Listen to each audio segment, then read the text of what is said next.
Daniel Bilalian, icône du journalisme français, a laissé une impression durable sur le public au cours de plus de 4 décennies de dévouement à la télévision publique. Né le 10 avril 1947 à Paris, en France, dans une famille d'origine arménienne, il n'est pas seulement journaliste, présentateur, mais aussi conteur à la voix grave et au comportement digne. Il est décédé le 14 mai 2025, à l'âge de 78 ans, à son domicile de Neuilly-sur-Seine, laissant derrière lui un riche héritage, mais aussi empli d'une profonde tristesse. Sa vie a été un long voyage, depuis les débuts difficiles à Reims jusqu'au feu des journaux télévisés d'Antenne 2 et de France 2, où il est devenu un visage familier pour des millions de Français. Cependant, derrière les projecteurs se cachent des moments déchirants, des secrets bien gardés et des efforts incessants pour surmonter les défis. Cet article explorera en détail la vie de Daniel Bilalian, de sa plus grande tristesse, de sa carrière tumultueuse à son amour, ses secrets et ce que sa famille dit de son voyage.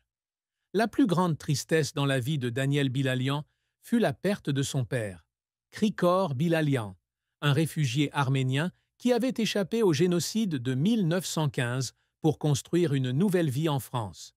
Krikor n'était pas seulement un père, mais aussi un modèle de résilience et de fierté nationale que Daniel a toujours admiré. Né dans une famille modeste, avec un père tailleur et une mère, Maria Cuvillier, originaire du Pas-de-Calais, Daniel grandit dans un petit appartement de la rue Lamartine, où il entend souvent son père raconter les souffrances des Arméniens. Lorsque Krikor décède en 1980 d'une crise cardiaque soudaine, Daniel, alors au sommet de sa carrière de présentateur du journal de 13 heures sur Antenne 2, a le sentiment d'avoir perdu une partie de son âme. Il se souvient du moment où il a appris la terrible nouvelle alors qu'il préparait une émission. J'étais assis dans la loge, je me suis regardé dans le miroir et j'ai eu l'impression que le monde s'était arrêté. Mon père m'a appris l'honnêteté, à rester debout, quelles que soient les difficultés de la vie. Le décès de son père a laissé un vide incompressible dans le cœur de Daniel. Il se sentait coupable de ne pas avoir passé suffisamment de temps avec son père dans ces dernières années, alors que son travail à Antenne 2 le tenait occupé avec des voyages d'affaires et un emploi du temps chargé.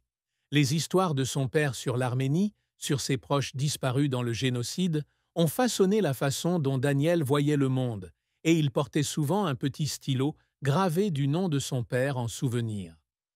Après la mort de Krikor, Daniel a commencé à approfondir l'histoire arménienne, et son premier livre, Les Évadés, 1979, écrit en l'honneur des survivants comme son père, raconte les évasions de prisonniers de guerre français pendant la Seconde Guerre mondiale, y compris l'histoire de Krikor lui-même. Chaque année, à l'anniversaire de la mort de son père, Daniel se rend discrètement dans une église arménienne de Paris, allume une bougie et prie, emportant avec lui la tristesse de n'avoir jamais eu la chance de dire un dernier merci au père qui l'a façonné. La carrière de Daniel Bilalian a été un long voyage, rempli de sommets glorieux et de profondes vallées d'échecs, reflétant un homme qui a toujours lutté pour s'affirmer dans le dur secteur du journalisme. Diplômé en droit de l'Université de Lille, Daniel débute sa carrière au journal L'Union à Reims en 1968, à l'âge de 21 ans.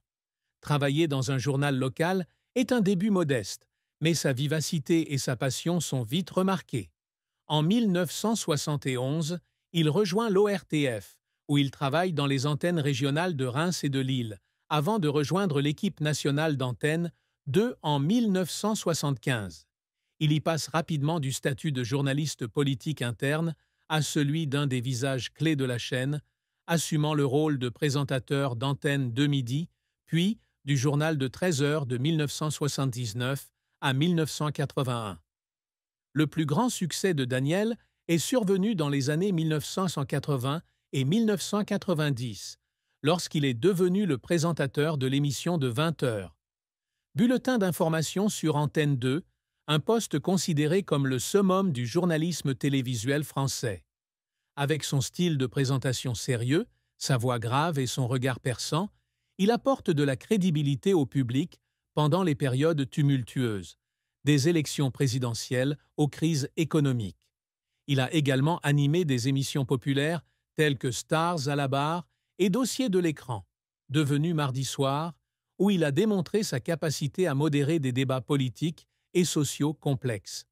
En 2005, il est nommé directeur des sports de France Télévisions, poste qu'il occupe pendant 12 ans, gérant la couverture d'événements majeurs tels que les Jeux Olympiques, le Tour de France et Roland-Garros.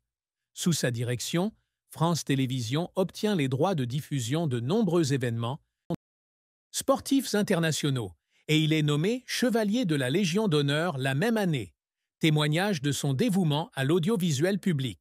Cependant, la carrière de Daniel n'a pas été sans revers et controverses.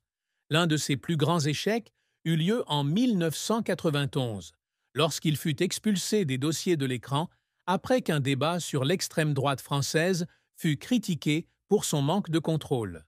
L'émission, qui mettait en scène des politiciens d'extrême droite, a suscité l'indignation des téléspectateurs et des médias, obligeant Antenne 2 à annuler l'émission.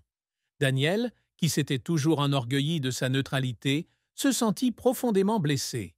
Il se souvient des jours qui ont suivi l'incident, lorsqu'il a été critiqué par la presse pour son irresponsabilité. J'ai pleuré au bureau, non pas parce que j'avais été renvoyé, mais parce que j'avais le sentiment d'avoir perdu la confiance du public. Un autre revers fut la période où il fut remplacé à plusieurs reprises comme présentateur du journal de 20 heures.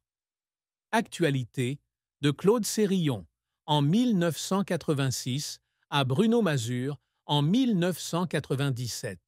Ces périodes de mise au placard lui ont donné le sentiment d'être rejeté, même s'il y est toujours revenu avec une résilience incroyable. Son passage en tant que directeur sportif n'a pas non plus été de tout repos. En 2010, les journalistes sportifs de France Télévisions ont voté une motion de censure à l'encontre de Daniel, critiquant son style de gestion autoritaire et son manque d'intérêt pour le travail quotidien de la rédaction.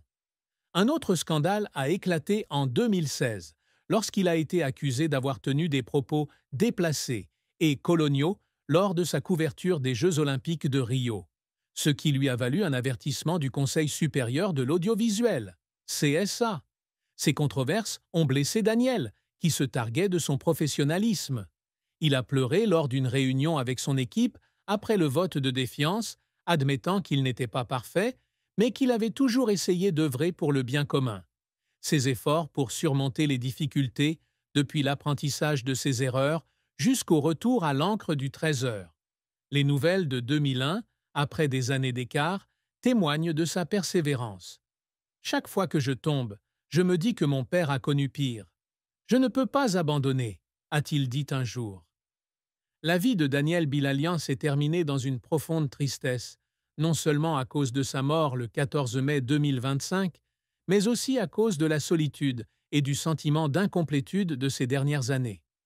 Après sa retraite à l'automne 2016, Daniel s'est retiré des feux de la rampe, choisissant une vie privée à Neuilly-sur-Seine, où il a travaillé comme conseiller municipal et s'est engagé dans des activités caritatives. Il a cependant dû faire face à une maladie prolongée, décrite par sa famille comme une bataille silencieuse mais brutale. Au cours des derniers mois de sa vie, Daniel restait souvent seul à la maison, refusait de nombreuses demandes d'interviews et restait loin des réseaux sociaux, contrairement à son image vibrante à la télévision. « J'ai passé ma vie à raconter les histoires des autres, mais maintenant, je ne sais pas comment ma propre histoire finira », a-t-il écrit dans son journal, publié par sa famille après sa mort. Sa mort à son domicile, dans les bras de sa seconde épouse, Frédérique Renimel, fut un moment paisible mais plein de regrets. Il espérait assister aux Jeux olympiques de Paris en 2024, un événement qu'il rêvait de couvrir en tant que journaliste sportif. Il souhaitait également terminer un dernier livre sur l'histoire du journalisme français, mais la maladie l'empêcha d'écrire durant ces dernières semaines. Le décès de Daniel laisse un vide dans le cœur de sa famille, de ses amis et de ses collègues, beaucoup d'entre eux exprimant qu'il méritait une fin plus glorieuse, à la hauteur de ses grandes contributions. Daniel est mort tranquillement, comme il l'avait fait dans ces dernières années, a déclaré un ancien collègue, Gérard Holtz. Mais je sais qu'il a toujours voulu faire plus. L'amour et le mariage de Daniel Bilalian constituent un chapitre coloré, avec des moments de bonheur mêlés à une profonde tristesse. Il épouse en premières noces Christine de Précigou en 1971, alors qu'il n'a que 24 ans et débute sa carrière à l'ORTF. Christine, institutrice, a été la compagne idéale durant ses premières années difficiles, où Daniel a dû travailler loin de chez lui et faire face à des pressions financières. En 1975, ils accueillent leur fille Marguerite, que Daniel aimait tendrement. Cependant, leur mariage a commencé à se dégrader à la fin des années 1980, lorsque l'emploi du temps chargé de Daniel à Antenne 2 lui laissait peu de temps pour sa famille. Christine, peu habituée au feu de la rampe, se sentait isolée dans son rôle de femme de célébrité. Ils ont divorcé en 1990, une décision que Daniel a décrite comme douloureuse mais nécessaire. La paix,